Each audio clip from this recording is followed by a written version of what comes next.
Hi, everyone. Hayk here. Welcome to the Power of Mindset podcast, episode number 24. As you've been patient with me, I've been a little slower on releasing these episodes. Working on the consistency piece has been crazy. We're in the process of opening up another location. On top of that, we have this half marathon coming up. I feel guilty even saying that I'm training a lot for a half marathon, but at the same time, I haven't trained too much, ever since my injury and then the Boston Marathon. I had to do a bunch of physical therapy, I had to take some time off. So even training for the half marathon has been difficult because miles don't get any easier. It doesn't matter how much you train and run. So there's been a lot of commitments outside of work as well. With family, one of the emphasis I'm putting this year is more family and more business. So my fitness tank has kind of fallen back and probably a little bit even my relationships with my peers. I haven't hung out with them too much. So working on it, work in progress. Takes humility to admit these things. It does hurt when you look in the mirror. Sometimes you're like, man, I'm falling short and following important categories of life. But welcome to life. You got to kind of look into it and be honest with yourself. If this is an area you're willing to slightly sacrifice to fix something else that you're losing more sleep over, well, that's a decision you make, and that's a decision I made this year. That being said, this is my one-on-one week. For those who know what a one-on-one is, if you don't, what I do with these is once a month, typically right after my mid-payroll session, where I'm paying my team on their commissions from the month before. So at the beginning of the month, they get their salaries and hourly, and at mid-month, they get paid for the month before's production. So right now, this was let's see, halfway, it was 2 weeks ago. So February 15th is when I started finalizing payroll. By end of that week, I finished everything they wrote in January they got paid on. So for the last week to 2 weeks, actually, I've been doing one-on-ones with my team. Now, why is this one-on-one significant and why am I even sharing this in regards to the process? I think it's very important to do one-on-ones during certain specific times. Now, why did I pick doing it right after the commission pay structure? Well, I've noticed better conversations happen with my team, as in some of them who are doing really well, as in they're serving more people in the community, they are making more mistakes, they are falling short, or maybe they're not doing a good enough job. Typically, in the sales organization, your paycheck is a direct reflection of the type of the month you had. You can really find out how big of a difference you made because if you don't have a good enough pay structure incentivizing you for doing a good job, well, you probably don't have the right job in reality. I mean, look at surgeons, doctors, and anything on any level when it comes to performance-based pay structure. You do a good job of doing surgeries, you get more referrals, you have better reputation, more word of mouth, you do more higher end surgeries, you make more money. If you're not good at what you do, but you're going to be suffering. Well, we don't do surgeries in our office, but we do put a lot of money back in the community. And the more money we put back in the community in form of coverage, because we are in the insurance business, well, the better I make sure my team is taken care of financially because they've got bills to pay. I have to make sure they're well taken care of. Now, when I start doing my one-on-ones, the week to 2 weeks after their pay structure, what happens when their numbers are low? Typically, they're emotional. Typically, they are second guessing their careers and they need somebody to talk to. And that I've taken it to be my responsibility to talk to them about why their numbers are suffering. In reality, it always goes back to the why. If you don't have your why identified, maybe that month you didn't have the why identified. Let me remind you what the why is. We're not here to make money.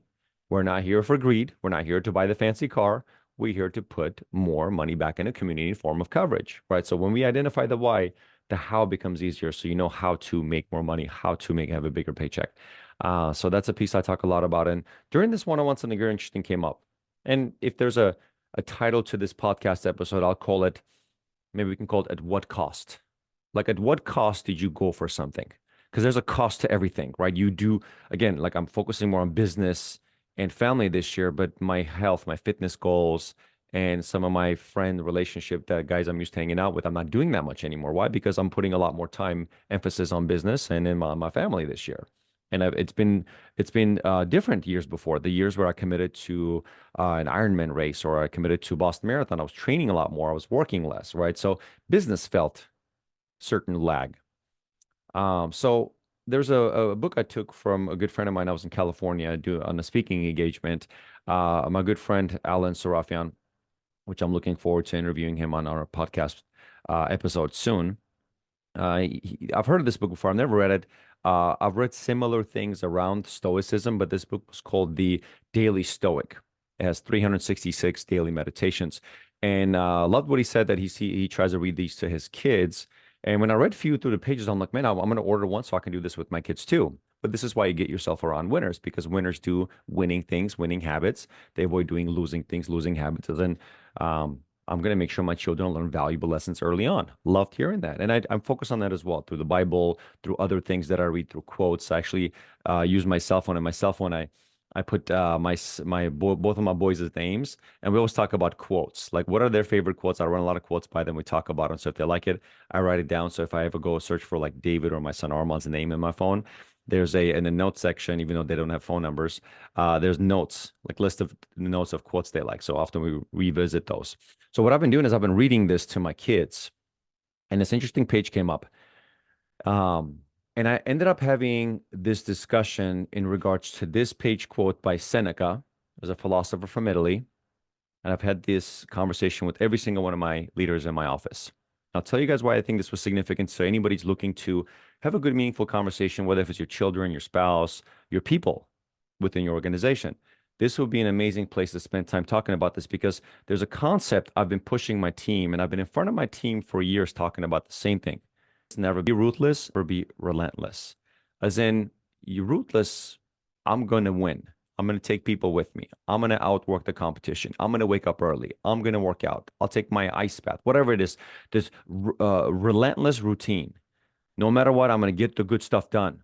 But I'm not going to, bend man's and God's laws. I'm not going to bend relationships. I'm not going to sacrifice important things, but because I'm relentless, right? So people who are relentless tend to do things healthy. Ruthless is I'll get it done no matter what. I can care less about you or him or her, the relationship. As in, like, I'll do it at all costs. I'll bend the rules. I'll go against man's and God's laws, and you'll get yourself in trouble. Yeah, you might be able to look good on paper. Next thing you know, you're getting sued, or you're in jail, or your freedom gets taken away in other ways. Lose a career, that kind of stuff. So ruthless has always been a thing that I've been very much closely paying attention to, especially my motivated salespeople, because a lot of them, they have difficulty understanding the difference between ruthless and relentless. Sometimes they might push the envelope too much, slap on the hand.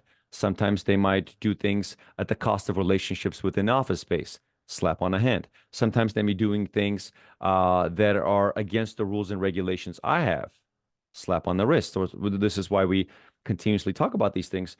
And I think a lot of leaders make a mistake of, they talk about their principles, passion. They talk about being rude. They talk about, being early, dress code, and those kind of stuff. They talk once or twice and expect everybody in their organization to understand. But if managing people was that easy, as then you say it one time and they get it, there would be no need for managers and leaders and supervisors and CEOs. Would you agree with that? Absolutely. So if you understand the fact that you have to draw out what are your principles that you want to keep preaching on. You have to keep repeating it, just like brushing your teeth over and over and over. And if sometimes it's skipped, it's okay. Go back to them. Go back to them. Don't keep changing your principles. And again, one of the principles we've had in this office was never be ruthless, be relentless. So what this Daily Stoic page was about, it says, the title is Be Ruthless to the Things That Don't Matter. Be ruthless to the things that don't matter. This is the thing I tell my team not to be. So this gave me an interesting perspective. And again, as a leader, I'm growing so I can lead my team properly. And God didn't bless me with a church to lead because I don't qualify, but I was blessed with a business to lead people with. And I lead my team, and I help my team lead thousands of customers. And I've always told them, stay away from ruthless, but I like this concept because it helped me grow as a leader more. So I had to make sure I go continue the message I've been giving my team for years, which was there is places in life, in business and in personal life, that you can be ruthless to the things that don't matter. And here's the quote by Seneca. How many have laid waste to your life when you weren't aware of what you were losing? How much was wasted in pointless grief, foolish joy, greedy desire, and social amusements? How little of your own was left to you? You will realize you are dying before your time. So I read this to my 9-year-old. My 9-year-old goes, can you read that again, Dad? So of course I went back and read it again, and I knew there's certain things he didn't understand. It's funny, even my 20, 30, some 40-year-old team members I was talking to, it's the similar things. We have to have similar conversation. It doesn't matter if it was 9. Now, my 7-year-old didn't get these things. He has ADD like me. He just ran away as I was reading this. But my 9-year-old literally sits down, leans forward, and starts facing things that he doesn't understand.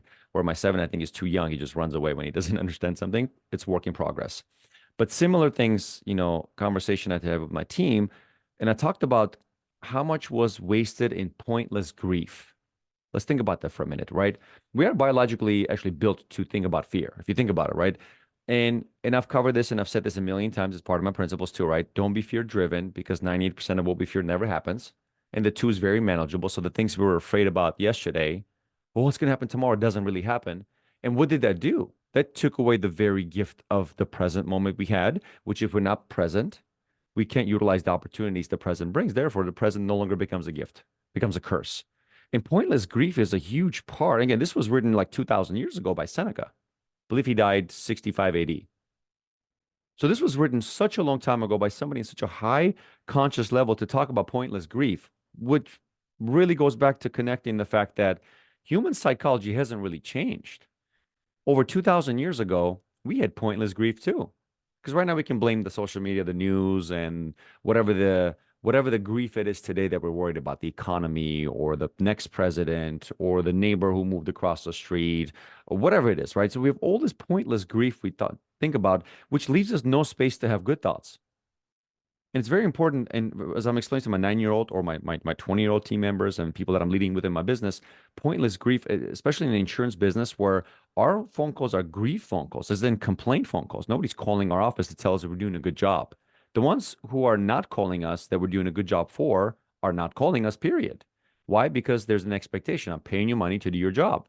So if you do your job and you pay off my house and pay off the claim, the burnt down building or whatever, why should I call and tell you good job for you doing your job? So that's the expectation in our business.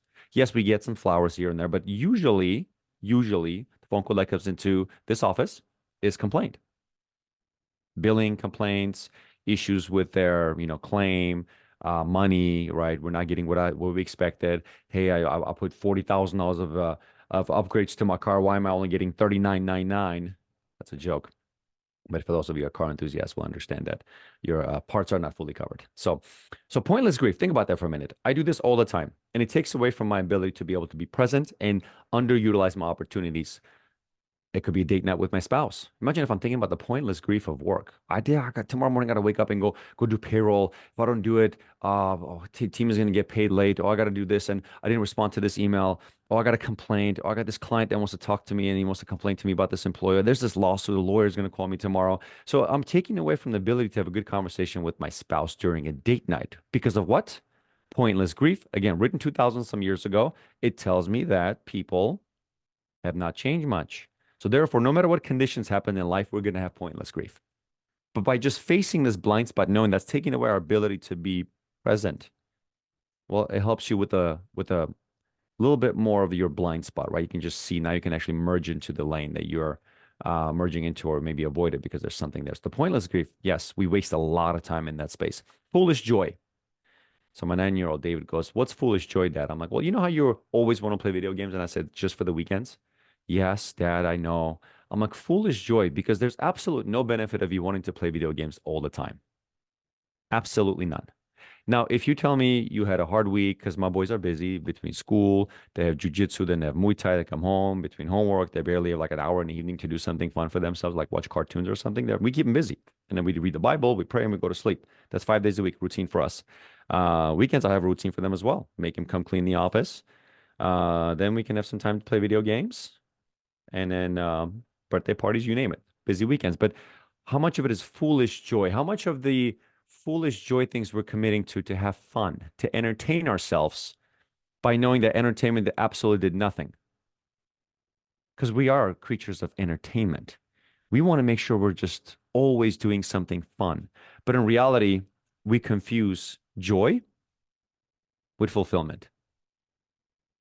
So David, my son, my team was like, "Well, what's the difference?" Well, foolish joy is temporary.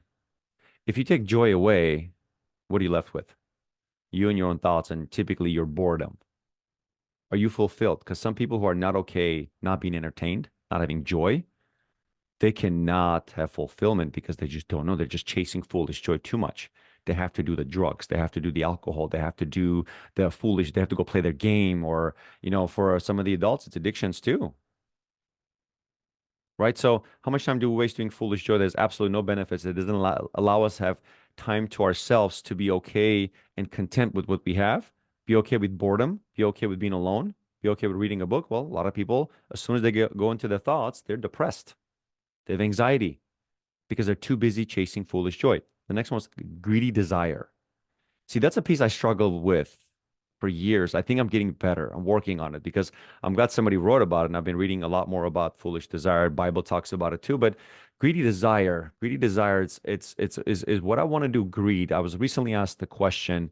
Um, I was on a call with our company's executive board, and they were asking me, "Do you want to open up a third office? Why? Why? Why are we on this call? It was a Zoom call." And my response was, do I want to know? Do I need to know? We really don't. Our numbers state otherwise that I don't need to expand because we're growing vastly within the two locations we have. I don't need a third one. As a matter of fact, whatever the third one will look like, we can outgrow that entire office that's been there for like, I don't know, decade or two in the next 4 or 5 months within our two locations we have in Bellevue and Kirkland. So do I need it? No. Do I want it? Honestly, no. But the reason why I'm on a call talking to somebody and you guys are looking to introduce a third location, and we give me the first one's piloting in our West Coast territory to do that in Washington State, I'm blessed, but I'm not on this call for any other reasons because I did the things that I didn't want to do and I didn't need to do. I did them by choice because it was the right thing to do. So 5 years out, would it be the right thing to do for me to do this, to make a bigger impact on a community, to hire more people, to change careers, to have people go from poor to now they're working for me and buying houses and investment properties and driving nice cars? So when it comes to my why of contribution, therefore the answer makes sense. Yes. So is it greedy desire or is it my why? Is it because I want to contribute? My answer was, it's because I want to contribute. It's my why. I want to make a difference in the community. I don't want more money. As a matter of fact, I'm going to be busier. It's uncomfortable. It's going to be pain establishing a system, new furniture, new location, new employees, new marketing plan, new way of running another, location in itself. It's like having another baby, right? So do I want to know? Is it uncomfortable? Yes. Do I need it? Absolutely not. But knowing 5 years out, if I can have stories to brag about as far as good things that I'm doing that make me sleep better at night, knowing my why has gotten bigger and better, I should because it's the right thing to do. So that's why I'm looking at it. So if I was looking at greedy desire, I just want to go buy the Ferrari. I just want to go buy the bigger house. Do I want those things? Yes. But I have to be careful that the things that I'm doing are not for those things. It's for the contribution and my why, right? So greedy desire, and that's the people I need to remind this to my team as well. Sometimes why do we shoot for big numbers? It's nice to break records, but why are we breaking records? Because we protect more people. We put way more money back in the community. And social amusements. Imagine like the parties that you can't skip. And I'm sure anybody listening to this, you do have that one friend that probably can never skip an obligation, can never skip a party, can never skip anything. They will sacrifice anything they're doing for themselves because they're not okay being in their own head, just to make sure they're around your head, right? Just to make sure they're around social amusement. And you take that away, and majority time spent is doing what in our lives? Time spent in our head. And imagine developing the habits that you are not okay with spending time in the place you're going to be spending the most amount of time for the rest of your life. In your own head, you're too busy with greedy desire and foolish joy and pointless grief and social amusement. So your happiness depends on others. And I've recorded this before when I was talking about my 10-year anniversary, that it's way too much pressure to put on your significant other that your happiness depends on them. It's a lot of pressure for me to know that my spouse's happiness depends on me. No, no, no. I want to push and coach and motivate them to find their own happiness. And I just want to be part of it. I don't want to be the whole thing. It's a lot of pressure. And I've seen relationships that fall apart because of the pressure. Because at one point, one couple says enough is enough. Can you have your own thing a little bit, right? Can you have your own happiness? I want to add to what you have because if you have a lot of misery, I'm going to add to that as well, right? So your spouse is an amplification, just like money, right? What does money do to people? It doesn't make people bad. No, it just makes them worse. It doesn't make people good. It just makes them better. So if you're a good person, you're better with more money. You make more contribution. You hire better people. You make a bigger difference in your community. You donate more. You help your church, whatever you do, right? Philanthropical things. If you're bad with money, if you're a bad person, well, now everybody sees how big of an asshole you are because it amplifies who you are within, right? So that's a big piece right there. Social amusement. It's be okay being bored. And I do have friends who are like, "Hi, you're boring." I'm like, "Thank you. I was looking for you to say that. I want to stay home this weekend, chill, watch Netflix with my kids." And I can see my kids have that habit of, "Who's coming over? Can we go do something?" I'm like, "Guys, you guys need to be okay with being bored. And this is something actually my wife taught me because I was also very much into social amusement. And I had a lot of greedy desires in my life, working on it. Hopefully, we can record another episode in the next 10 years and I can talk about this one more time. And I'll compare the two, see if my message has changed, hopefully towards the better. And then the last two bits, how little of your own was left to you. Because you imagine if all those things, pointless grief has nothing to do with you. You're grieving about things that you don't really have control over. It's taking away your present, your foolish joy. You're looking for external ways to make yourself happy temporarily. Of course, not it's not contentment. It's not being actually fulfilled. Greedy desire. You're desiring things that you shouldn't have. I have seen greedy desire actually in the young man's life in my community because all he was about is this greedy desire of the next best car and got him into drugs, got him into the wrong career. It was an unfortunate event and social amusement and how little of you was left. There's nothing of you left. Because as soon as you go back into your own head, you don't like what's there, which causes doubt and negativity and anxiety. So you go back and you start finding pointless grief and foolish joy and greedy desire and social amusements. So whatever is left in your head is not where you want to be. So therefore, you leave nothing in your head. And it's the last sentence. You will realize you are dead before your time. Dave's like, so what does that mean? I'm like, well, that just means just because it wasn't certified on paper doesn't mean you're not dead. Then the ultimate goal, and I tell this to my son, is to make it to heaven. That is the ultimate goal of life, to make it to heaven. So you got to live a certain kind of a life, do certain things, contribute certain amount of way, be part of something bigger than yourself, make a big difference, right? So you can ultimately make it to heaven. Some people die before they actually go to the crossings of whether if it's going to be determined they're going to make it to hell or heaven, but they get to a point where they're not making a difference for anybody. Can you imagine it's like listening to music on mute? It's on mute, can't hear it. Song is playing, but it's on mute. You get to a point where people die before their time. As in now they're not living their own life. They can't find their own best potential. They're doing things for others, for social amusement, for greed, for joy. If you go to the biblical lessons, the seven deadly sins, talk about this a lot. Pride, envy, anger, laziness, covetousness, gluttony, and lust. Those are external things that ruin your life in many ways. Seneca hit on those things as well. And one of the most important things in this chapter of this book talked about is the power of saying no to invitations, saying no to commitments, saying no to people, despite the fact you might hurt somebody's feelings. But if you say yes to them to please them and you let them down, you're going to cause more damage. Because if you are that busy, one of the best ways I found to say no, because I'm a people pleaser, I want to say yes to everybody because I can't hurt somebody's feelings. I don't want to. I want to please them, right?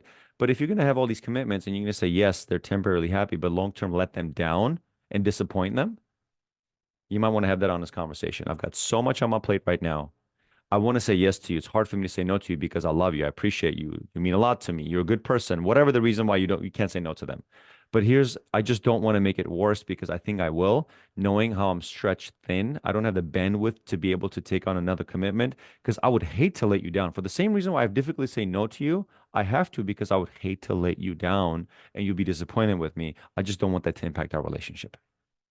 I think that's a best no you can give anybody, and they'll respect you for it. Now, also, don't become this person that says no to everything. If you got nothing going on for yourself, you're not healthy. You don't have a good social circle. You have no family. Like you have no circle to be proud of. What are you saying no to? No, you overcommit and you figure out what you're good at. This is messages for people who've got a lot going on. Because the people who say yes a lot, they do have a lot going on. The high achievers, the high producers, they have a lot going on. So this is for them. Now, if you want to go become a high producer, start saying yes to a lot of things until you get to a point where this lesson was for you, as in go read this section for that book and learn to say no, because now you have so many things that matter that you're supposed to say yes to that you have to start saying no to a lot so you can do the things that matter. Thank you guys. This was fun. And I really enjoyed reading that book. And I think I'm going to be sharing a lot more lessons from this because as I share this with my kids and I share this with my team, I'm finding a lot of joy discussing and talking about the lessons from this amazing book called The Daily Stoic, which I highly encourage you guys to pick up. Cheers, and until next time.